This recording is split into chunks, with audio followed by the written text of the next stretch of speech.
Nuovo rimbalzo nella giunta Castellino a Palma di Montechiaro, è stato infatti nominato un nuovo assessore. Assessore della generazione millennials al comune di Palma, il sindaco Stefano Castellino ha nominato alla presenza dei gruppi consiliari la ventenne Megan Ferrante, impegnata nel sociale da tempo e diplomata allo scientifico. Prende il posto di Anna Maria Sanfilippo, che nei giorni scorsi si era dimessa per motivi personali.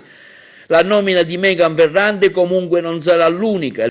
Il 1° luglio al neoassessore darò le deleghe dello sport, turismo e mondo giovanile, afferma il sindaco Castellino. Provvederò a un nuovo rimbalzo, cambierò 1 o 2 assessori. Si dice che sono un sindaco che ha cambiato diversi assessori in questi ultimi 3 anni, ma quasi tutti quelli sostituiti sono rimasti vicino all'amministrazione, tutti convinti che l'importante è portare a compimento il programma elettorale. Siamo a buon punto, ma vogliamo fare di più. Palma di Montechiaro oggi è una città molto cresciuta rispetto a qualche tempo fa, e intanto da qualche giorno la notizia che il ministro Giuseppe Provenzano ha firmato il decreto che istituisce le ZES, zone economicamente svantaggiate in Sicilia. Si tratta di ampie fasce del territorio nel quale scattano gli incentivi fiscali, credito d'imposta per gli investimenti fino a 50 milioni di euro. E anche il comune di Palma Montechiaro è stato scelto tra le ZES, con 19 ettari che ricadono nell'area artigianale.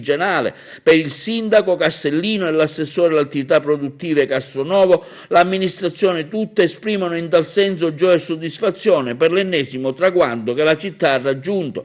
Voglio dire grazie al ministro Provenzano, al governo Conte, al presidente della regione Musumeci, all'assessore Turano e al vicepresidente dell'Ars, onorevole Roberto Di Mauro, dice il cittadino palmese Castellino, per aver regalato questa grande opportunità e la fattiva collaborazione e l'interesse mostrato per la città del Gattopardo. In questi giorni, afferma Castellino, è stato pubblicato anche il bando per l'assegnazione dei lotti dell'area PIP, ricadenti proprio in quelle ZES, una nuova unica opportunità per rilanciare la nostra economia, del nostro paese. Auspico adesso che nuove attività produttive investano tra di noi al fine di dare il giusto rilancio alla nostra economia. Palma di Montechiaro in questi anni con molta difficoltà sta risalendo la china, proiettando all'esterno un'immagine migliore di sé. Voglio ancora una volta, afferma Castellino, ringraziare gli uffici comunali, il settore tecnico e quello delle attività produttive per l'ottimo lavoro svolto al fine di raggiungere l'obiettivo ZES.